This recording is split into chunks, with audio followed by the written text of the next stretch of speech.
সুপ্রিয় দর্শক ও সুধী, আসসালামু আলাইকুম, শুভ সকাল। সবাইকে অনেক অনেক শুভেচ্ছা এবং আমন্ত্রণ জানাচ্ছি বাংলা ভিশনের সরাসরি স্বাস্থ্য বিষয়ক সম্প্রচার মেডিনোভা ভালো থাকুন অনুষ্ঠানটিতে। আপনাদের সাথে থাকছি আমি ডক্টর মলি। দর্শক, ক্যান্সার শব্দটি যখনই আমরা শুনি তখনই কিন্তু শুধুমাত্র যে সেই রোগী যিনি ক্যান্সারে আক্রান্ত তিনি নন, তার পরিবার বা তার আত্মীয় স্বজন সবাই কিন্তু একটু ভীত সন্ত্রস্ত হয়ে যায় আমরা, যে তিনি আসলে প্রথমেই আমাদের চিন্তা আসে যে তিনি আসলে কতদিন বাঁচবে। বিষয়টি কিন্তু এখন মানে অ্যাডভান্স মেডিকেল সায়েন্স বা আমাদের আধুনিক চিকিৎসার কথা যদি আমরা বলি, আমরা অনেক দূর এগিয়ে গিয়ে এখন যদি বলি কথাটা, সেটা হচ্ছে যে না, আসলে এখান থেকেও কিন্তু আমরা অনেক কিছুই বের করে নিয়ে আসতে পেরেছি এবং সেই রোগীকে একটা ভালো হেলদি লাইফস্টাইল মেনটেনের মাধ্যম দিয়ে এই ধারণাগুলো কিন্তু অনেকটাই আমরা ঠিক করতে পেরেছি এবং ঠিক করার মাধ্যম দিয়ে কিন্তু তাকে একটা সুস্থ জীবন দিতে পেরেছি। তো আজকে আমরা চেষ্টা করেছি যে এমন একটি ক্যান্সারের বিষয় নিয়ে কথা বলতে যেটা কি না অন্যান্য সমস্ত ক্যান্সার থেকে একটু আলাদাভাবে ম্যানিফেস্টেশনসগুলো দেখায় বা তার লক্ষণ উপসর্গগুলো দেখায়, এবং সেই সাথে আমাদেরকে চিকিৎসার ক্ষেত্রে যখন চিন্তা করতে হয় তখন সেই চিকিৎসককে কিন্তু চিন্তা করতে হয় একটু অন্যভাবে। আমরা কথা বলছি দর্শক ব্লাড ক্যান্সার নিয়ে, এবং ব্লাড ক্যান্সার নিয়ে কেন আমরা আসলে এভাবে বলছি সেগুলো আমরা আমাদের আলোচনার মাধ্যমে তুলে ধরবো। আজকের বিষয়টিকে আমরা রেখেছি ব্লাড ক্যান্সার প্রচলিত ধারণা ও বাস্তবতা, এবং এই বিষয়টি নিয়ে কথা বলবার জন্য আমাদের সাথে আজকে শ্রুতি উপস্থিত আছেন অধ্যাপক ডাক্তার অখিল রঞ্জন বিশ্বাস, যিনি প্রাক্তন বিভাগীয় প্রধান হিসেবে ঢাকা মেডিকেল কলেজ ও হসপিটালে কর্মরত ছিলেন এবং বর্তমানে তিনি বিভাগীয় প্রধান হিসেবে হেমাটোলজি বিভাগে কর্মরত আছেন চট্টগ্রাম মেডিকেল কলেজ হাসপাতালে। দর্শক, আমাদের আজকের অনুষ্ঠানটি আমরা সরাসরি সম্প্রচার করছি। আপনারা চাইলে যে কোনো ধরনের প্রশ্ন, যাদের বাসায় এরকম কোনো ধরনের সিচুয়েশন আপনারা ফেস করছেন বা ফেস করেছেন বা এই ধরনের বিষয়গুলো দেখতে হয়েছে, তারা চাইলে আমাদের সাথে সরাসরি ফোন করে কথা বলতে পারেন আমাদের আজকে বিশেষজ্ঞ ডাক্তারের সাথে আমাদের স্ক্রলে দেখানো নাম্বারে, এবং সেই সাথে ফেসবুক থেকে সরাসরি দেখতে লগ ইন করতে পারেন www.facebook.com/banglavision এই লিঙ্কটিতে। চলুন দর্শক, আজকে আলোচনা শুরু করা যাক। স্যারকে আমি অনেক ধন্যবাদ জানাচ্ছি স্যার আমাদের সাথে আজকে স্টুডিওতে এসে জয়েন করার জন্য। স্যার ধন্যবাদ মালি। স্যার, আমরা কথা বলছি যেহেতু ফেব্রুয়ারি মাসে এবং 4 ফেব্রুয়ারি একটা ওয়ার্ল্ড ক্যান্সার ডে ছিল, এবং এই ডেগুলো আসলে আমরা পালন করি এই জন্য যে আমাদের যে সচেতনতাটা সেটা যাতে শুধু আমাদের আসলে ডক্টরদের মধ্যে না, জনসাধারণের মধ্যেও প্রচলিত হয়, কারণ যারা যত আর্লি অ্যাড্রেস করবেন তাদের সমস্যাগুলো ডক্টরদের জন্য কিন্তু আসলে ট্রিট করাটা খুবই সোজা হয়। সেখান থেকে যদি স্যার একটু আপনার এক্সপিরিয়েন্সটা বলেন যে ওয়ার্ল্ড ক্যান্সার ডে কেন আমরা করছি এবং সেখান থেকে ব্লাড ক্যান্সারে আসলে আমরা কিভাবে আমাদের চিন্তাভাবনাটাকে আসলে আরও বেশি আগাচ্ছি।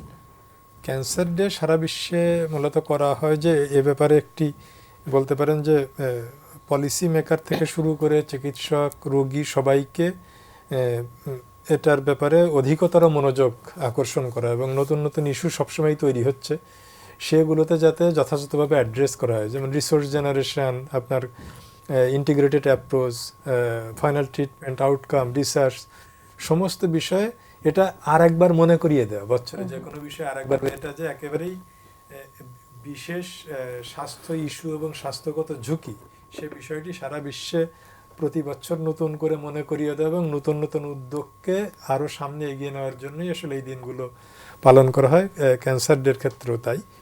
আর আমরা সবসময় সমস্ত ক্যান্সারই আমাদের ক্যান্সার ডের আলোচনার উদ্দেশ্য, কিন্তু অ্যাজ এ হেমাটোলজিস্ট আমরা জানি যে ব্লাড ক্যান্সার একটু আলাদা আলোচনার দাবি রাখে।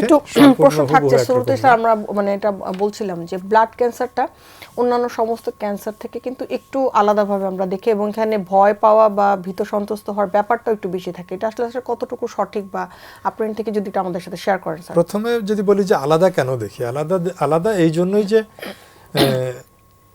ক্যান্সার তো যে কোনো কোষেরই যদি অস্বাভাবিক গ্রোথ হয় সেটাই ক্যান্সার, এটা এর আগে বহুবারই বলেছি যে, কিন্তু সেই ক্যান্সারটা যদি ব্লাড সেলের হয় তাহলে সেটা ব্লাড ক্যান্সার। ব্লাড ক্যান্সার অন্যান্য ক্যান্সার থেকে আলাদাভাবে অ্যাড্রেস করতেই হয় এই জন্য যে এদের রোগের বৈশিষ্ট্য যেমন একটু আলাদা। যেরকম যে কোনো সেল, যে কোনো আমরা মোটা দাগে দুই ভাগে ভাগ করি, একটি সলিড ক্যান্সার, একটি ব্লাড ক্যান্সার, যেহেতু ব্লাড লিকুইড। কিন্তু মজার ব্যাপার হচ্ছে যে ব্লাড ক্যান্সারের সমস্ত ক্যান্সারই কিন্তু আসলে লিকুইড না, শুধু লিউকেমিয়াগুলো লিকুইড, কিন্তু ব্লাড ক্যান্সারের অধিকাংশ প্রায় 80% ব্লাড ক্যান্সারই আলটিমেটলি আসলে লিকুইড না। কিন্তু তারপরেও ব্লাড ক্যান্সারের উল্টা হিসেবে আমরা বাকি ক্যান্সারগুলোকে সলিড বলি, যে যত ক্যান্সার হয় তার প্রায় 80% সলিড ক্যান্সার আর বাকি 20% আসলে ব্লাড ক্যান্সার। এই ব্লাড ক্যান্সারের মধ্যে আবার প্রায় 80% লিম্ফোমা, যেগুলো লিকুইড না মোস্টলি, আর লিউকেমিয়াগুলো আসলে লিকুইড। এগুলো ব্লাড ক্যান্সার অন্য ক্যান্সার থেকে আলাদা এই জন্যই যে ব্লাড সেল কিন্তু আমাদের শরীরের রক্ত উৎপাদন এবং রোগ প্রতিরোধ ব্যবস্থা পুরাটাই কিন্তু ব্লাড সেল পুরো বডিতে আসলে আমরা ব্লাডের সার্কুলেশন মাধ্যমে ব্লাড ক্যান্সারের অন্যান্য ক্যান্সারের কিছু বৈশিষ্ট্য যেমন ওজন কমে যাওয়া, ক্ষুধামন্দা, এগুলো তো থাকতেই পারে, কিন্তু সেই সাথে ইউনিকলি যেটা থাকে সেটা হচ্ছে প্রতিটা ব্লাড ক্যান্সার রোগেরই এই সাধারণত রক্তশূন্যতা হওয়ার চান্স থাকে, কারো বেশি কারো কম। তারপর রোগ প্রতিরোধ ক্ষমতা কমে যাওয়া, ইনফেকশন হওয়ার ঝুঁকি, যার জন্য ব্লাড ক্যান্সারের রোগীদের ক্যান্সার নিজে থেকে অথবা ক্যান্সারের চিকিৎসা সংশ্লিষ্ট রক্তক্ষরণ, রক্তশূন্যতা এবং মারাত্মক ইনফেকশনে মৃত্যু ঝুঁকি, এই বিষয়গুলোকে অন্যান্য ক্যান্সার থেকে একটু সম্পূর্ণ আলাদাভাবে অ্যাড্রেস করতে আর একটু স্পেসিফাই করে যদি আপনাকে জিজ্ঞাসা করি যে লক্ষণ উপসর্গগুলো, মানে সাধারণত দেখা যায় যে প্রথমে তো আসলে একটা হেমাটোলজিস্টের কাছে তারা আসে না, অথবা একজন মেডিসিন বিশেষজ্ঞের কাছে যায়। তো সেক্ষেত্রে যদি আমরা তাদেরকে একটু গাইড করতে পারি কিনা বা রোগীকে একটু গাইড করতে পারি কিনা যে কি জিনিস, কোন লক্ষণগুলো দেখলে আমরা ফার্স্টে নিজেদেরকে মনে করবো যে না এই রোগীটাকে আসলে একটু হেমাটোলজিতে পাঠানো উচিত, অথবা রোগী নিজেও যদি মনে করে, সেটা যদি একটু আমাদের সাথে শেয়ার করেন। খুবই ক্রুশিয়াল কোশ্চেন, কারণ কি আসলে রোগী তো আসলে স্পেশালিস্ট না, তাই না? রোগী তো রোগী কিন্তু তার মাথা ব্যথা হলে সে তার কাছে মনে হয় যেন মাথার ডাক্তারকে, পেটে ব্যথা হলে পেটের ডাক্তারকে, কিন্তু মাথায় যেরকম বিচিত্র রোগ হতে পারে, পেটে বিচিত্র রোগ হতে পারে, দুর্বলতার বিচিত্র কারণ থাকতে পারে। আসলে কোন রোগ যখন আমরা চিকিৎসকরা সন্দেহ করব, আমাদের চিকিৎসকেরই আসলে ইন্টারপার্সোনাল রেফারেলটা খুব ভালো থাকা জরুরি, এবং এটা খুবই সততার সাথে এবং দ্রুততম সময়ে করা উচিত। এবং এই কাজগুলো করতে গেলেই শুধুমাত্র আমরা একজন রোগীকে, শুধু ব্লাড ক্যান্সার না, যে কোনো রোগীর ক্ষেত্রেই রেফারেলের ক্ষেত্রে আমরা সবসময় গুরুত্ব দিই কোনটা, যে ব্লাড ক্যান্সারের রোগীদের আমাদের সন্দেহ করার সবচেয়ে গুরুতর জায়গা থাকে যে কোনো রোগীর যদি রক্তশূন্যতা কোনো ব্যাখ্যা নাই কিন্তু রক্তশূন্যতা হচ্ছে এরকম, যে হঠাৎ করে এবং অতি দ্রুত সময়ের মধ্যে, অতি দ্রুত সময়ে রোগী দুর্বল হয়ে যাচ্ছে, অথবা রক্তক্ষরণজনিত কোনো সমস্যা, গায়ে ছোপ দাগ অথবা মাড়ি দিয়ে রক্ত যাচ্ছে, একই সাথে জ্বর আসছে, অর্থাৎ এই কয়েকটা জিনিস, যে রোগ প্রতিরোধ ক্ষমতা কমে যাওয়ার কারণে জ্বর, অথবা মাড়ি দিয়ে রক্ত যাওয়া, বা কোনো জায়গায় রক্তের ছোপ দাগ হওয়া, অথবা দ্রুত রক্তশূন্যতা, এই তিনটি অথবা দুইটি অথবা কখনো কখনো একটি যদি দেখা যায়। এবং আরও কমনলি দেখা যায় বেশি যেহেতু রক্তের একটা গুরুত্বপূর্ণ ক্যান্সার হচ্ছে লিম্ফোমা, যে এখানে রক্তের লিম্ফেটিক সেলগুলো আনকন্ট্রোল বেড়ে যায়, সেক্ষেত্রে লিম্ফ নোড বড় হয়ে যেতে পারে। কোনো সন্দেহ নেই যে এই লিম্ফ নোডগুলো বড় হয়ে যাওয়া অন্যান্য ক্যান্সারেও হতে পারে, কিন্তু সবচেয়ে বেশি হয় লিম্ফোমাতেই। এবং একজন চিকিৎসক দেখলে কিন্তু অধিকাংশ চিকিৎসককে তার ট্রেনিং এটা বোঝানো হয় যে অন্য ক্যান্সারের লিম্ফ নোডের ধরন কেমন হবে, এগুলো অত্যন্ত শক্ত হয় পাথরের মতো, কিন্তু ব্লাড ক্যান্সারের লিম্ফ নোডগুলো পাথরের মতো শক্ত হয় না, একটু রাবারি টাইপের থাকে।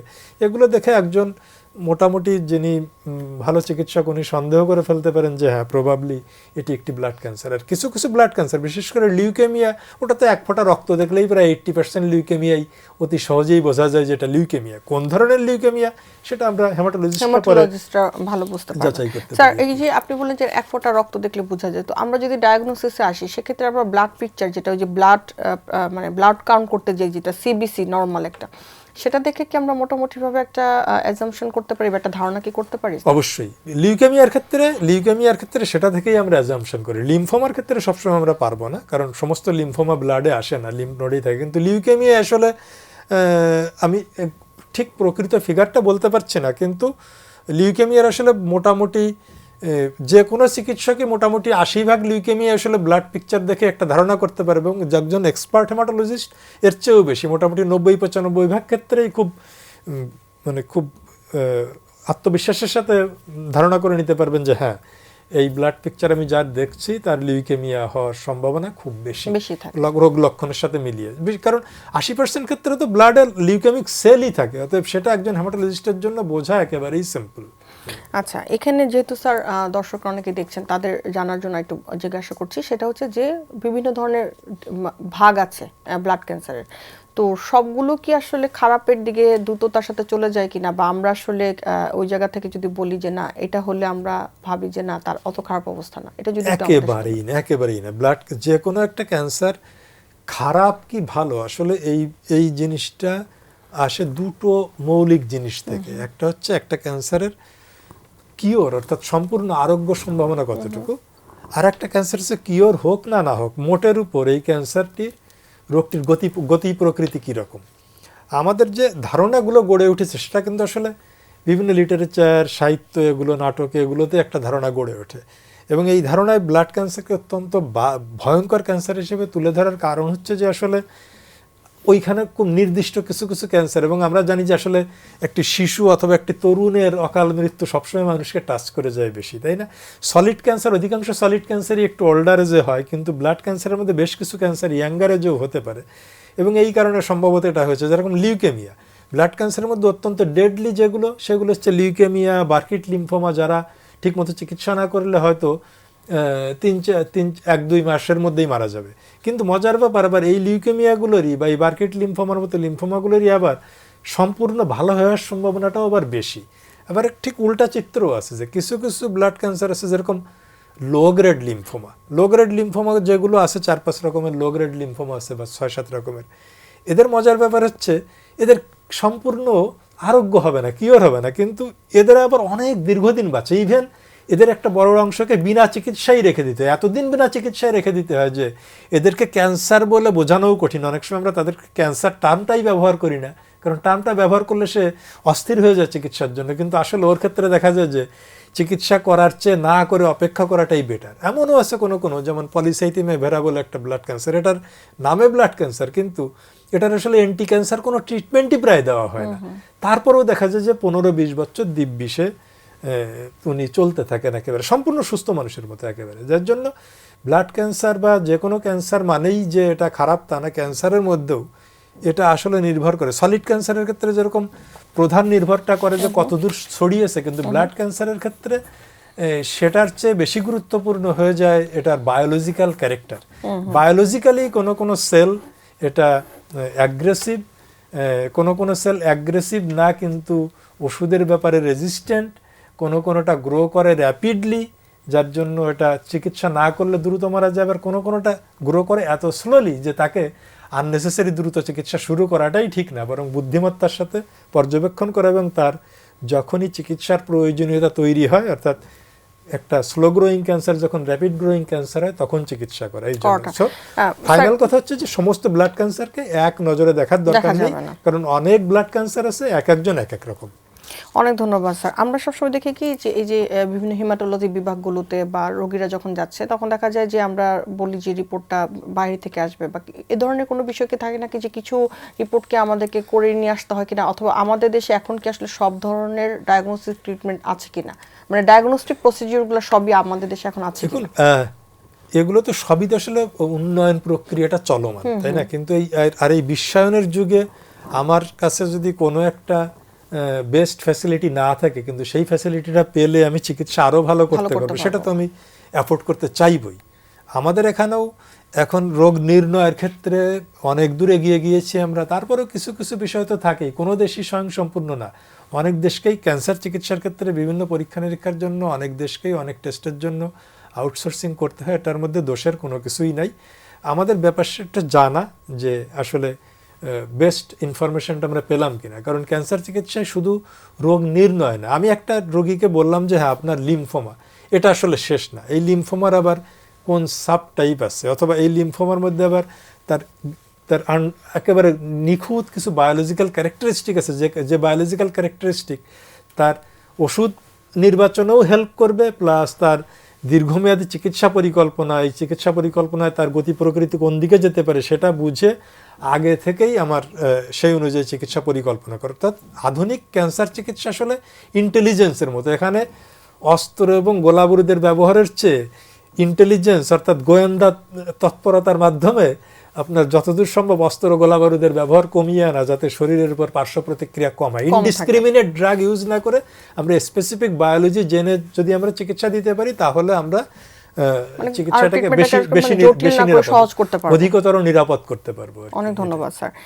জেনেটিক ফ্যাক্টর দেখা যাচ্ছে সব ক্যান্সারের ক্ষেত্রে, যে বংশ পরিক্রমায় যে ক্যান্সারগুলো বিভিন্ন সময় তো আমরা আসলে এটাই জেনে থাকি যে যদি ফ্যামিলিতে থাকে সেটা কিন্তু রান করে, যেমন ব্রেস্ট ক্যান্সার থেকে শুরু করে সব ধরনের ক্যান্সারের ক্ষেত্রে।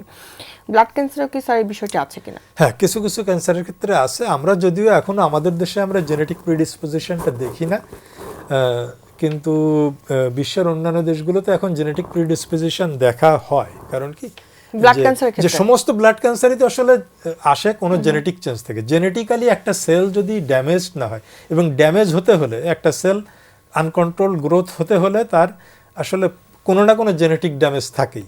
সেই জেনেটিক ড্যামেজটা কি তাকে একটা ড্যামেজ হচ্ছে ইমিডিয়েট ড্যামেজ যেটা ক্যান্সার ঘটাচ্ছে, আর এই ড্যামেজের জন্য কেউ ভালনারেবল আছে কিনা, অর্থাৎ কেউ ঝুঁকির মুখে আছে কিনা, সেই ভালনারেবল থাকার জন্য আবার আর একটা আন্ডারলাইং জেনেটিক ড্যামেজ থাকতে পারে। এই জেনেটিক ড্যামেজগুলো আমরা কিছু পরীক্ষা, যেমন আমরা নেক্সট জেনারেশন সিকুয়েন্সিং বা মলিকুলার কিছু টেস্ট করলে আমরা এরকম কিছু কিছু ফাইন্ডিং পাই, যে ফাইন্ডিংগুলো আমার সন্দেহ জায়গায় যে এটা জেনেটিক প্রিডিসপোজিশন হতে পারে। তখন আমরা ওই টেস্টটা ওই রোগীর ব্লাড স্যাম্পল ছাড়াও অন্যান্য টিস্যু থেকেও করব, অথবা ওর ফ্যামিলি মেম্বারের মাঝেও করব। যদি ওইটা একই জায়গায় পাওয়া যায় তাহলে বুঝবো ওকে এই ফ্যামিলি মেম্বারদেরও এই ক্যান্সারের ব্যাপারে একটা আলাদা ঝুঁকি আছে। কিন্তু আমরা এখনো এগুলো এত ব্যয়বহুল যে রোগীর চিকিৎসার সাথে দেখা যায় অ্যাডিশনাল কিছু কস্ট যোগ হয়ে যায়, অনেকেই এটা করতে চায় না আর কি। আচ্ছা, এখানে স্যার আমাদের দেশে যেহেতু আপনি স্যার এই কস্টের কথাটা আসলে, আমি এটাতে আরো একটু যাব। তার আগে একটু জানবো যে স্যার প্রিভ্যালেন্স মানে যে প্রাদুর্ভাবটা আমাদের দেশে, যদি আমরা বলি যে ব্লাড ক্যান্সারের কোন ভেরিয়েন্ট আমরা সবচেয়ে বেশি পাই, মানে সবচেয়ে বেশি আমাদেরকে ডিল করতে হয় কোন মানে এটার সাথে, ভেরিয়েন্টের সাথে? উত্তরটা কঠিন, কারণ আমাদের এখানে আসলে এই ধরনের কোনো ন্যাশন ওয়াইড ক্যান্সার রেজিস্ট্রি ওইভাবে হয়নি। আমরা দেশের সমস্ত, আমি তখন জুনিয়র হেমাটোলজিস্ট, আমি আসলে সিনিয়র না, 2013-14 সালের দিকে আমরা আমাদের সমস্ত হেমাটোলজিস্টদের যেসব ক্যান্সার তথ্য ছিল সেগুলো নিয়ে আমরা একটা বলতে পারেন একটি গবেষণা করেছিলাম আর কি, একটা প্রকাশনা ছিল। সেখানে আসলে আমরা বেশি দেখেছিলাম অ্যাকিউট মাইলয়েড লিউকেমিয়া, নন হজকিন লিম্ফোমা, তারপর অ্যাকিউট লিম্ফোব্লাস্টিক লিউকেমিয়া, এরা সবাই প্রায় কাছাকাছি ছিল, তো 19-20-21% এরকম। কিন্তু আমি এই তথ্যটাকে খুব বেশি সিরিয়াসলি নিই নাই, কারণ রেগুলার প্র্যাকটিসে যদি একটু স্যার বলেন।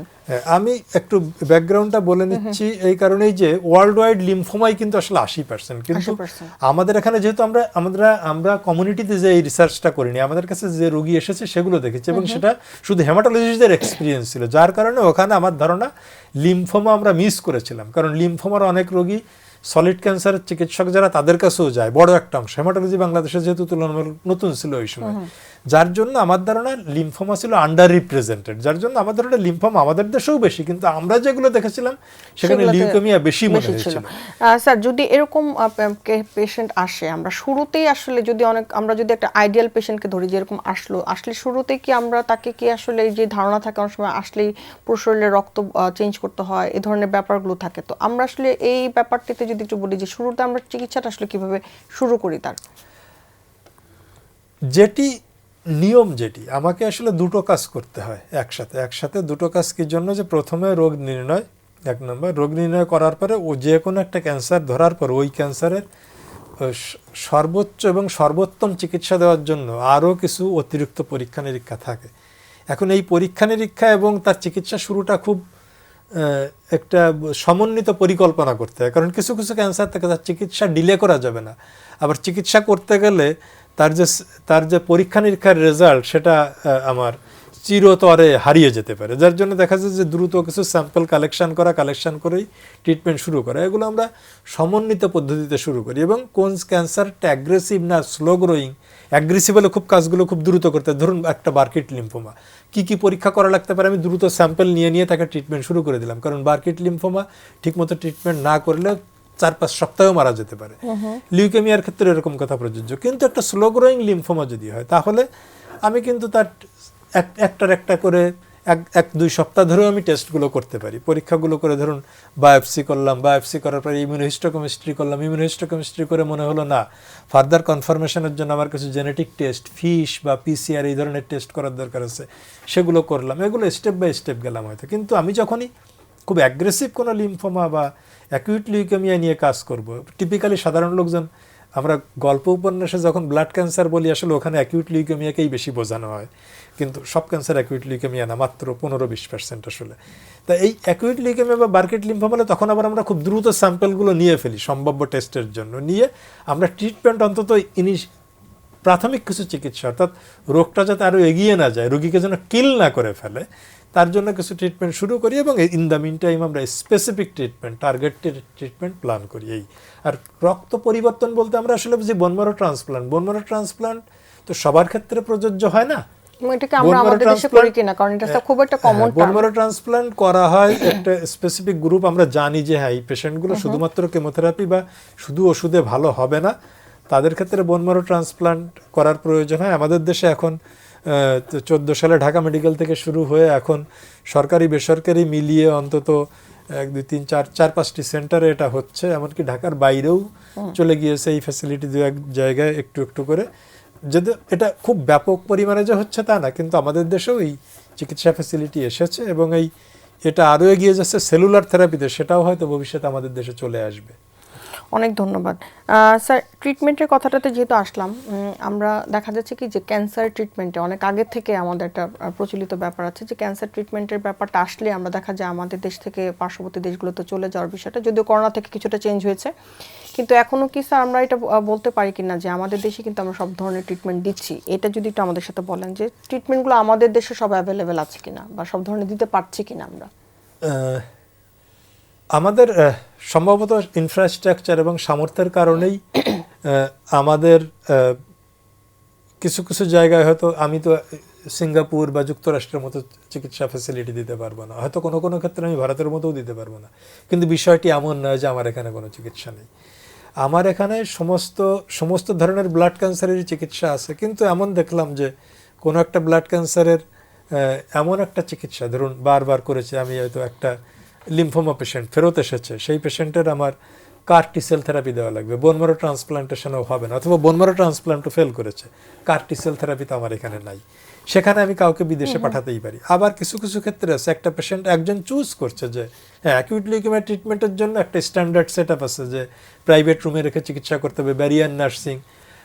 আমরা হয়তো কম্প্রোমাইজ করছি আমাদের রোগীর আর্থিক সামর্থ্যের কারণে, কারণ একই অ্যাকিউট লিউকেমিয়া চিকিৎসা আমি আমার বাংলাদেশের একটা সরকারি মেডিকেল কলেজে দিলে যেখানে রোগীর হয়তো 3 থেকে 4 লাখ টাকা খরচ হচ্ছে, কিন্তু সেই চিকিৎসা আপনি সিঙ্গাপুরের কোনো হাসপাতালে দিতে গেলে হয়তো 80 লক্ষ টাকা লাগবে বা 90 লক্ষ টাকা বাংলাদেশি টাকায়।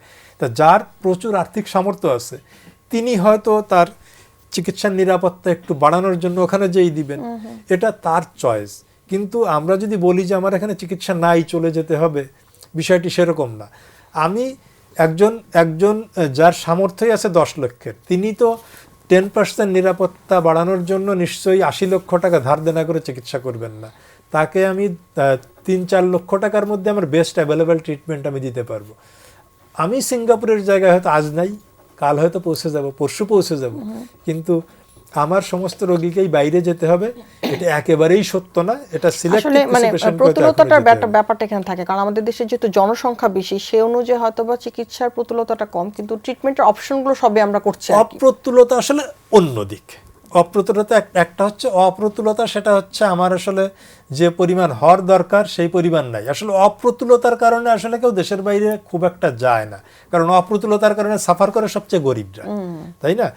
আর সারপ্লাসের যারা যাচ্ছে তারা আসলে অপ্রতুলতার জন্য যাচ্ছে না, তাদের এক ধরনের কনফিডেন্সের জায়গা থেকে, অথবা এক ধরনের প্রচলিত এক ধরনের মিথ তৈরি হয়ে গিয়েছে যে এই খুব ভালো ব্যবহার করে অমুক জায়গার চিকিৎসকরা, ওখানে অনেক ভালো পরীক্ষা নিরীক্ষা হয়, আমাদের দেশে অমুক ভুল রিপোর্ট হয়েছে, ওখানে যেয়ে দেখা গেছে এটা নাই।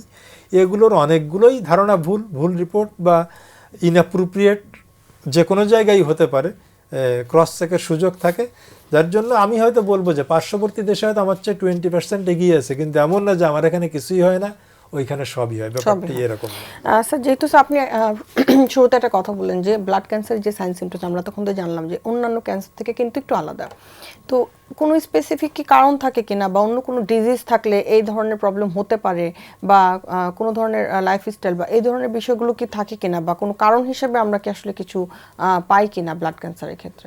এটা আমার কোনো ক্যান্সারের ক্ষেত্রে আসলে স্পেসিফিক কোনো কারণ থাকে না। ক্যান্সারের থাকে আসলে রিস্ক ফ্যাক্টর, প্রিডিসপোজিং ফ্যাক্টর, যেমন আয়োনাইজিং রেডিয়েশন, টক্সিন, কেমিক্যাল, এগুলো ক্যান্সারের ঝুঁকি বাড়ায়, যে কোনো ক্যান্সারের ঝুঁকি বাড়ায়, কিন্তু টক্সিনগুলো এবং রেডিয়েশনগুলো স্পেসিফিক্যালি ব্লাড ক্যান্সারের ঝুঁকি বাড়ায়। যা আপনি যদি হিরোশিমা নাগাসাকির অ্যাটমিক বিস্ফোরণের কথা খেয়াল করেন, তাহলে ওই সময় ওই ঘটনার পরে কিন্তু জাপানে বিপুল পরিমাণে রোগী ব্লাড ক্যান্সার, বিশেষ করে মায়োলয়েড লিউকেমিয়া এবং অ্যাপ্লাস্টিক অ্যানিমিয়া যদি ক্যান্সার না, সেই ধরনের রোগশোক বিপুল পরিমাণে হয়েছিল এবং ওইভাবেই মারা গিয়েছিল অনেক লোক।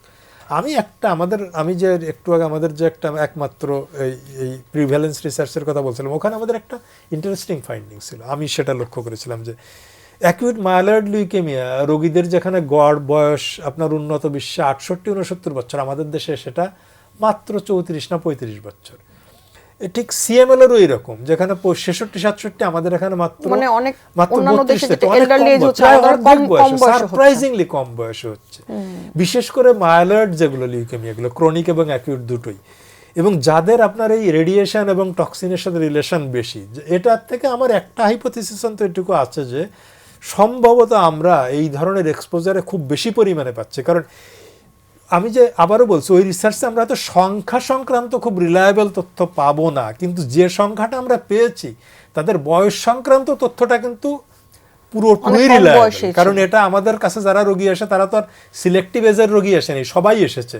বরং শিশুরা, আমরা যেহেতু ওখানে অ্যাডাল্ট হেমাটোলজিস্টরা ইনভলভ ছিলাম, শিশুরা বরং আসে নাই, সেখানে বরং এজ আমাদের রিপ্রেজেন্টেশন একটু বেশি হওয়ার কথা। আমি যেখানে 34 পেয়েছি গড় বয়স, সেটা 34-এর কম ছাড়া বেশি হবে না, কারণ আমরা শিশু দেখি নাই। যেখানে ওয়ার্ল্ড ওয়াইড এটা 69। সো এটা একটা অ্যালার্মিং সাইন। আমি এই বিষয়টাকে অত্যন্ত গুরুত্ব দিই আর কি এখানে। অনেক ধন্যবাদ স্যার। আমরা স্যার একটা ছোট্ট বিরতি নেব, বিরতির পর এসে আমাদের আরো কিছু গুরুত্বপূর্ণ আলোচনা আছে, সেটা আমরা করবো। তার আগে একটা ছোট্ট বিরতি নিচ্ছি। সুপ্রিয় দর্শক, মেডিনোভা ভালো থাকুন অনুষ্ঠানটির এই পর্যায়ে সময় হয়ে এসেছে ছোট্ট একটি বিরতিতে যাবার। বিরতির পর ফিরে আসছি, থাকবেন আমাদের সাথেই।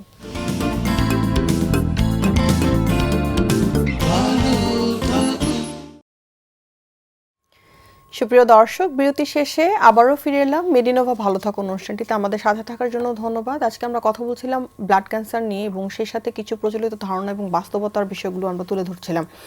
স্যার, অনেকগুলো বিষয় আমরা আলোচনা করেছি, অনেকগুলো ফ্যাক্ট। একটা গুরুত্বপূর্ণ কথা উঠে এসেছে, সেটা হচ্ছে ট্রিটমেন্ট। সব ধরনের ট্রিটমেন্টে আমাদের দেশে আসলে আমরা করছি।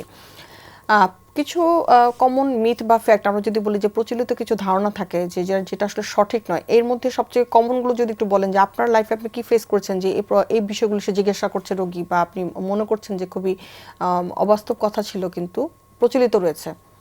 যেমন ব্লাড ক্যান্সার নিয়ে সবচেয়ে বেশি যে ধারণাটা, মানে রীতিমতো আমাদের কাছে রোগীরা আসে আতঙ্কিত হয়ে, প্রথম আতঙ্ক ভাঙানোটাই কঠিন হয়ে যায়। যে আতঙ্কিত হয়ে আসে এই জন্যই যে একটা ধারণা হচ্ছে ব্লাড ক্যান্সার মানেই যে এটা অতি ভয়ানক একটি রোগ। হ্যাঁ, ভয়ানক রোগ, কোনো সন্দেহ নেই। সবচেয়ে বড় কথা, তারা অসহায় বোধ করেন, মনে করেন যেন এটার কোনো চিকিৎসা নেই। এটা হচ্ছে সবচেয়ে বড় ভুল। এটা গড়ে উঠেছে দীর্ঘদিন ধরে, কিন্তু বাস্তবতা হচ্ছে যে খুব ভালো চিকিৎসা আছে, এবং আমরা কিওর এবং কোয়ালিটি অফ লাইফ এবং প্রলঙ্গেশন অফ লাইফ সব জায়গাতেই আমাদের কাজ করার সুযোগ আছে। এবং এটি আর ওই জায়গায় নাই যে ব্লাড ক্যান্সার মানেই নিশ্চিত মৃত্যু। রীতিমতো ক্যান্সারগুলোকে আলাদা আলাদা করে সেইভাবে চিকিৎসার সুযোগ আছে। আরেকটি ধারণা আছে যে ব্লাড ক্যান্সার মানে সবই leukaemia, blood cancer leukaemia synonymous মনে করে। এটা আসলে ঠিক না। লিউকেমিয়া আসলে একটি অংশ মাত্র, আর একটা বড় অংশ ব্লাড ক্যান্সার লিউকেমিয়া ছাড়াও মোটামুটি প্রায় 80-85 ভাগই বিভিন্ন ধরনের লিম্ফোমা, হস্কিন্স লিম্ফোমা, নন হস্কিন্স লিম্ফোমা, মাল্টিপল মায়োলোমা, এগুলোও আসলে ব্লাড ক্যান্সার। বিশেষ করে মাল্টিপল মায়োলোমা নিয়ে অনেক ভুল হয়, যে অনেকে মনে করে কেউ কিডনির রোগ বলে চিকিৎসা করতে থাকে বছরের পর বছর, কেউ আপনার ধরুন হাড়ের রোগ বলে। কারণ মাল্টিপল মায়োলোমার লক্ষণই দেখা যায় হয় হাড় ব্যথা, কোমরে ব্যথা, অথবা কিডনি খারাপ হয়েছে, দেখা গেলো এইগুলো নিয়ে চিকিৎসা নিতে থাকে। ওরা ওই প্রবলেম মনে করছে। এই বিষয়গুলো কিছু ভুল ধারণা আছে। আরেকটি ভুল ধারণা আছে, অনেকেই চট করে মনে করে লিউকেমিয়া যেই বলি মনে করে যে রক্ত বদলে ফেলতে হবে, বোন ম্যারো ট্রান্সপ্লান্ট করতে হবে। এটাও ডিসিশন মেকিংয়ের বিষয়। সবার ক্ষেত্রে বোন ম্যারো ট্রান্সপ্লান্টের প্রয়োজন নেই। একটি বড় অংশ ট্রান্সপ্লান্ট ছাড়াও বা রক্ত পরিবর্তন ছাড়াও সম্পূর্ণ কিওর্ড হয়ে যেতে পারে, কিন্তু যাদের ক্ষেত্রে প্রয়োজন হবে তাদের ক্ষেত্রে তো ওইভাবেই আমাদেরকে পরিকল্পনা করতে হবে। অনেক ধন্যবাদ স্যার। আরেকটা বিষয় হচ্ছে যে স্যার, মানে ফিনান্সিয়াল কস্টের কথা আপনি যেটা বলছিলেন, সেটা হচ্ছে যে অনেক বেশি খরচ হয় এ ধরনের যে কোনো ক্যান্সারের ক্ষেত্রে, এটা আমরা আসলে জানি। কিন্তু সেই জায়গা থেকে কি আমরা একটু কমিয়ে আনতে পেরেছি কিনা, বা আমরা আসলে সবসময় দেখা যায় আসলে বিদেশি ওষুধের উপর আসলে ডিপেন্ডেন্ট ছিলাম, সেখান থেকে কি আমরা আসলে এখন কি লোকাল মেডিসিনে ইউজ করতে পারছি কিনা, বা খরচটা কিছু কমেছে কিনা আমাদের? খরচ একটি বড় বাধা আসলে ক্যান্সার চিকিৎসা। কারণ কি জন্য? কারণ ক্যান্সার চিকিৎসার ওষুধগুলো খুব সস্তা নয়, এবং সবচেয়ে বড় সমস্যা যে বিশ্বের উন্নত দেশগুলো যারা অনেক দামি দামি ওষুধ তৈরি করেন, তাদের কিন্তু এটা ইন্স্যুরেন্স কাভারেজে থাকে, রুগীকে আলাদা করে ভাবতে হয় না। ইন্স্যুরেন্সটা কি বোঝেনি, যে 10 জন মিলে একজনের বোঝা বহন করছে আর কি, যে 10 জনই প্রস্তুতি নিচ্ছে, তাদের খরচটা দিয়ে একজনের বিপদ হচ্ছে সেটা সে সামলে যাচ্ছে। আমাদের এটা না থাকার কারণে আমাদের খরচটা আসে most of the cases out of pocket. সরকারি হাসপাতালে ফ্রি যেটুকু থাকে সেটা তো একটা বেসিক সবার জন্যই। যাদের কম বিপদ, যাদের 10 টাকার চিকিৎসার দরকার তারও 10 টাকা ফ্রি, যার 10,000 টাকার চিকিৎসা দরকার তারই 10 টাকাই ফ্রি। যার জন্য যার বেশি খরচ লাগে তার জন্য আসলে বেনিফিটটা ওইভাবে বাড়ে না। যার জন্য আউট অফ পকেট খরচ করার কারণে একজন লোকের তো প্রতিদিন খাবারের জন্য আমার প্রস্তুতি থাকে, প্রতিদিন আমি রিক্সায় যাব কোথায় তার প্রস্তুতি থাকে, নিয়মিত কাপড়ের জন্য আমার খরচের বাজেট থাকে। কিন্তু আমাদের দেশের মানুষের আসলে কারোরই না, ইন্স্যুরেন্স না থাকলে কারোরই চিকিৎসার জন্য আসলে বাজেট থাকে না। যার জন্য হঠাৎ 2 লাখ বা 5 লাখ টাকা খরচ করা লাগলে এটা বিরাট বাধা হয়ে দাঁড়ায়। কিন্তু আমাদের দেশি অনেক ওষুধ এখন, বিশেষ করে ক্যান্সারের, এখন থেকে 20 বছর আগে ওই অবস্থা ছিল না। 15-20 বছর আগে বাংলাদেশে কোনো ক্যান্সার ড্রাগ তৈরিই হতো না। বাট এখন অনেকগুলো ফার্মাসিউটিক্যাল এই ব্যাপারে উদ্যোগী হয়েছে। উদ্যোগী হওয়ার কারণে যে ওষুধটা অরিজিনাল ওষুধ, আমি বলছি অরিজিনাল, শুধু বিদেশি না বলে বলছি অরিজিনাল, যে ওষুধটা অরিজিনাল ওষুধ হয়তো 1 লক্ষ টাকা দাম, সেইটার একটা জেনারিক আমাদের এখানে চলে এসেছে হয়তো, যেটা 20,000 টাকায় পাওয়া যায়। যার জন্য আমাদের অ্যাফোর্ডেবল হয়ে গেছে। কিন্তু কিছু আসলে ফাঁকা আছে। এই যে জেনারিক ড্রাগের ক্ষেত্রেও আমরা কিন্তু সবচেয়ে ভালো জায়গায় পৌঁছাইতে পারি নাই। যেমন পৌঁছাইছি, এটা একটা আশার কথা যে 1 লাখ টাকার ওষুধে তো 20,000 টাকায় পাচ্ছে, কিন্তু কেউ কিন্তু এই জেনারিক 5,000 টাকা করে ফেলেছে।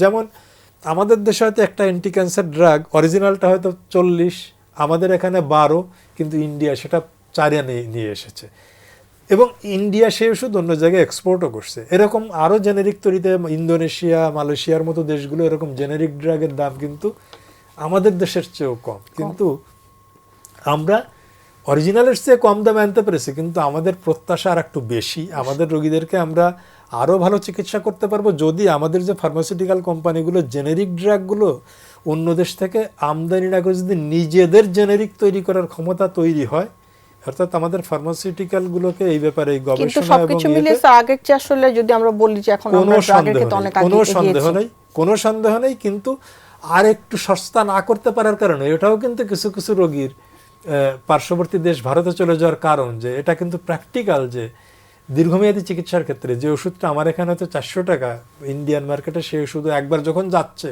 ও যখন 200 টাকায় পেয়ে যাচ্ছে, তখন কিন্তু ও কোনো না কোনোভাবে একবার যে বছরের সমস্ত ওষুধ নিয়ে আসার চেষ্টা করছে। এর জন্য আমরা সস্তা করেছি, এটা ঠিক, কিন্তু আরও সস্তা করার সুযোগ আছে। অনেক ধন্যবাদ স্যার।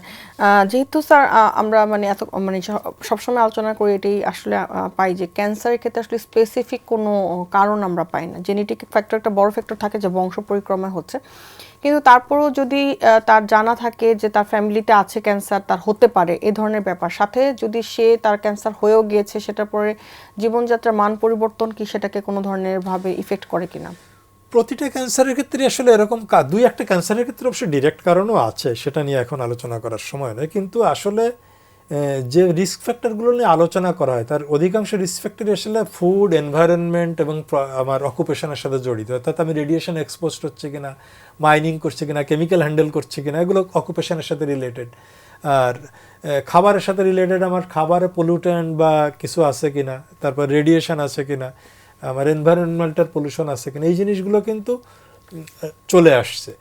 এগুলোর কোনো সরাসরি কারণ নেই, কিন্তু আমি এর আগেই একবার বললাম যে আমাদের দেশে অ্যালার্মিংলি কম বয়সে নির্দিষ্ট কিছু অধিকাংশ ব্লাড ক্যান্সারে, কিন্তু কিছু ব্লাড ক্যান্সার ভয়াবহ রকম কম বয়সে হচ্ছে সারা বিশ্বচিত্রের তুলনায়, যেটা দ্বারা আমার ব্যক্তিগত একটি ধারণা যে সম্ভবত, যেহেতু এই বিশেষ করে মায়ালয়েড লিউকেমিয়াগুলো যাদের সরাসরি টক্সিক ইফেক্ট থাকে কেমিক্যাল দ্বারা এবং রেডিয়েশন দ্বারা, রেডিয়েশন তো আমরা এখানে আমাদের কিছু করার নেই, কিন্তু কেমিক্যাল পর্যায়ে তো আমাদের অবশ্যই করার আছে। যে আমরা কি কোনো ধরনের কোনো পলিসি তৈরি করেছি কিনা, যখন সেটা মনে হচ্ছে যে এই ধরনের জায়গায় যারা কাজ করছে, আসলে কাজ তো করতেই হয় তাদেরকে, দেখা যাচ্ছে যে তারা ওই কাজটা অনেক দিন ধরে করছে, তো সেখানে কি আমরা তাদেরকে কোনো ধরনের কোনো প্রিভেন্টিভ মেজার নেই কিনা? এটা আসলে আমার এরিয়া না, এটা থাকার তো কথা ছিলই। যারা যেমন কেমিক্যাল ইয়েতে যারা কাজ করছে, তারা যথেষ্ট প্রোটেকশন নিয়ে, যেখানে আপনার ফিউম তৈরি হচ্ছে, যেমন মিথেন, আপনার ফরমালিন বা আপনার যেগুলো আপনার ফিনল, এই ধরনের ইন্ডাস্ট্রিতে যারা কাজ করছে, এখান থেকে ফিউমিগেশন হয়, সেটার জন্য যথেষ্ট মাস্ক ব্যবহার করছে কিনা, বারবার স্কিনে লাগা থেকে বাঁচানোর জন্য লম্বা গ্লোভস ব্যবহার করছে কিনা এই পেশায় যারা কাজ করছে, সেটা আমার মনে হয় না আমরা সেইভাবে ইমপ্লিমেন্ট করছি। যারা এসব শ্রমিকদের মালিক যারা, অথবা আমাদের অথরিটি পর্যায়ে বা কর্তৃপক্ষ পর্যায়ে করা হচ্ছে না। খাবারের বিষয়টি তো কাগজে কলমে তো অবশ্যই আছে, কিন্তু আমরা কি যে বেপরোয়া পরিমাণে কীটনাশক দেওয়া হয় বা যে বেপরোয়া ধরনের সার দেওয়া হয়, এখন কৃষিক্ষেত্রে কীটনাশক মাটিতে রীতিমতো বীজের সাথে মিশিয়ে দেওয়া হয়। সো এটা আপনার উদ্ভিদের বা ফসলের করে চলে যাচ্ছে এই জিনিসগুলো।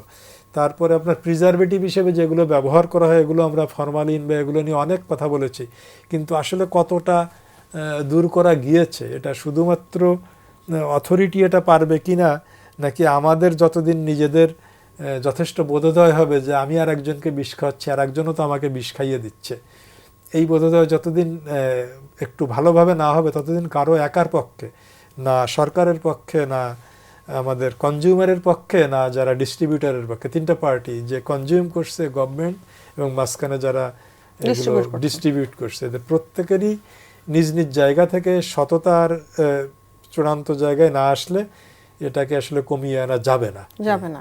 আর যদি আমরা স্যার একটু জিজ্ঞাসা করি যে ক্যান্সার পেশেন্ট, তার খাবার দাবারের সাথে কি আসলে ওষুধ যে সে নিচ্ছে সেটার জন্য স্পেসিফিক্যালি কোনো খাবার দাবার করতে পারে কিনা, বা যারা সুস্থ আছে তারা কি ধরনের খাবারগুলো আসলে অ্যাভয়েড করে থাকা উচিত যাতে ভালো থাকতে পারে? আমরা যেটা একদম শেষ পর্যায়ে আছি, এই ব্যাপারেও একেবারে কমন রুল, কারণ অ্যান্টিঅক্সিডেন্ট ইজ ভেরি ইম্পর্ট্যান্ট। যে কোনো ধরনের, যেমন সেল ইনজুরি হয় কিন্তু অক্সিডেন্ট ইনজুরি, অর্থাৎ অক্সিডাইজড রেডিক্যাল দিয়ে সেল ইনজুরি হয়, এবং সেল ইনজুরির কারণেই কিন্তু এই চেঞ্জগুলো হচ্ছে, সেটা ক্যান্সার হোক বা অন্য কোনো ক্যান্সার বা এজিং, সব রোগী কিন্তু এখানে জড়িত।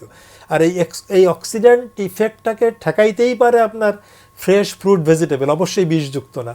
তো আমরা যত বেশি ফ্রেশ খাবার, ভেজিটেবল, ফল, শাকসবজি, এগুলো যত ফ্রেশ ফাইবারযুক্ত খাবার এগুলো খেতে পারবো, এটার সরাসরি প্রমাণ নাই, কিন্তু ডেফিনেটলি এগুলো আমাদের ক্যান্সার ঝুঁকিকে কমাবে, এবং ক্যান্সারের যে আমার ধারণা যে এত আর্লি এজে হচ্ছে সেগুলো হয়তো কমিয়ে আনতে পারবে। অনেক ধন্যবাদ স্যার। যেহেতু আমরা প্রচলিত এবং বাস্তবতা নিয়ে কথা বলছিলাম, সেখানে যদি আপনি একটা স্পেসিফিক বলেন আমাদেরকে যে এই ব্যাপারটা থেকে আমাদের আসলে বের হয়ে আসতে হবে ক্যান্সারের ট্রিটমেন্টের কথা চিন্তা করার সময়। ক্যান্সারের ট্রিটমেন্টের কথা চিন্তা করার সময় আমাদের প্রথম যেটা বিষয় থেকে বেরিয়ে আসতে, মূলত যেটা থেকে বেরিয়ে আসতে হবে যে সমস্ত কোনো ক্যান্সারগুলো প্রত্যেকেই আলাদা, সমস্ত ক্যান্সারের কোনো কমন রুল নাই, প্রতিটা ক্যান্সারকেই আলাদা আলাদাভাবে অ্যাড্রেস করতে হবে, এবং যথাযথ পরীক্ষা নিরীক্ষার মাধ্যমে এইখানে কোনো কার্পণ্য করা চলবে না, সঠিকটাকে জেনেই সঠিকভাবে চিকিৎসা করা, এবং কোনো অবস্থায় ধরে না নেওয়া যে এটা কিওর হবে না। আর আমাদের অ্যাপ্রোচের সবচেয়ে বড় যে পরিবর্তন, একসময় ছিল হতাশার অ্যাপ্রোচ, এখন হচ্ছে আশাব্যঞ্জক অ্যাপ্রোচ। হতাশার অ্যাপ্রোচ যখন ছিল তখন আমরা ক্যান্সারটাকে রোগীর কাছ থেকে গোপন করতে চাইতাম, কারণ তাকে আমরা আশা দিতে পারতাম না বাঁচবে না। কিন্তু এখন বিষয়টা উল্টে গেছে, কারণ আমরা এখন রোগীকে ইনফর্ম করতে চাই। এটা হচ্ছে সবচেয়ে বড় পরিবর্তন, যে যেহেতু চিকিৎসার সুযোগ আছে, ভালো করার সুযোগ আছে, সেহেতু রোগীকে আমি যদি না জানিয়ে দিই, সে আমাকে দীর্ঘমেয়াদে সহযোগিতা করবে না চিকিৎসার ক্ষেত্রে। যার জন্য আগে যেখানে ছিল গোপন করা, এখন সেখানে ইনফর্ম করা, রোগীকে ভালোভাবে জানিয়ে দেওয়া, যাতে সে আমার যুদ্ধে জেনে সে সত্যিকার আমাকে সহযোগিতা করে। আমি রোগীকে সহযোগিতা করব, রোগী আমাকে সহযোগিতা করবে, এবং এটা তখনই ঘটে যখন আমরা পুরো তথ্য পরস্পরকে আদান প্রদান করব। তাকে তার রোগ সম্পর্কে জানাবো, সে তার সমস্যা সম্পর্কে আমাকে জানাবে। অনেক ধন্যবাদ স্যার। একদমই আমরা আজকে শেষ পর্যায়ে আছি, যদি দর্শকদের উদ্দেশ্যে কোনো শেষ পরামর্শ থাকে স্যার। শেষ পরামর্শ এটি যে আমি লাস্টে যেটা বললাম, যে ক্যান্সারকে এখন আর গোপন করার কোনো বিষয় নয়। অনেকে গোপন করতে চান যে পরিবারে আমার ধরা পড়েছে, আমার উপর দিয়ে যা হয় হোক, এই ধরনের আবেগিক চিন্তার আসলে কোনো জায়গা নাই। মৃত্যু তো অবশ্যম্ভাবী, তারপরও আমাদের উদ্দেশ্য হচ্ছে জীবনটাকে যতদূর সম্ভব দীর্ঘায়িত করা, এবং তার চেয়ে গুরুত্বপূর্ণ হচ্ছে দীর্ঘায়িত জীবনটা যেন সুস্থ এবং কর্মক্ষম জীবন হয়, একটি ফলপ্রসূ জীবন হয়। স্যারকে অনেক অনেক ধন্যবাদ স্যার আমাদের সাথে আজকে স্টুডিওতে এসে জয়েন করার জন্য। স্যার আপনাকেও ধন্যবাদ অনেক, এবং বাংলা ভিশনকে। সুপ্রিয় দর্শক, মেডিনোভা ভালো থাকুন অনুষ্ঠানটি আজকে আমরা কথা বলেছিলাম ব্লাড ক্যান্সার এবং কিছু প্রচলিত ধারণা এবং সেটার বাস্তবতাটা আসলে কতটুকু। সবচেয়ে গুরুত্বপূর্ণ বিষয় যেটি সেটা হচ্ছে যে অনেক অল্প বয়সে কিন্তু হচ্ছে আমাদের দেশের প্রেক্ষাপটে, যেটা স্যার শেয়ার করলেন। তো সেই বিষয়টিতে কিন্তু আমাদের আরও বেশি আসলে সচেতন হতে হবে এবং আমাদের লাইফস্টাইল এবং খাওয়া দাওয়াটা কিন্তু আমরা কন্ট্রোল করতে পারি। অন্য অনেক কিছু আমরা কন্ট্রোল করতে হয়তো বা পারি না, বাট এটা কিন্তু আমরা কন্ট্রোল করতে পারি। বাট বংশ পরাক্রমে যেটা হয়, জেনেটিক ফ্যাক্টর, সেটা তো আসলে কন্ট্রোল করা সম্ভব না। বাট লাইফস্টাইলটাকে যদি আমরা কন্ট্রোল করি বা খাবার দাবারটাকে কন্ট্রোল করি, আমরা কিন্তু শুধু ব্লাড ক্যান্সার না, অন্যান্য অনেক ক্যান্সারকে কিন্তু আসলে প্রিভেন্ট করতে পারি। সো দর্শক যারা আমাদের সাথে ছিলেন, আশা করি অনেক কিছু জানতে পেরে উপকৃত হয়েছেন। আবারও দেখা হবে আগামী পর্বে। ততদিন পর্যন্ত অপেক্ষায় থাকুন, সুস্থ থাকুন এবং অবশ্যই ভালো থাকুন।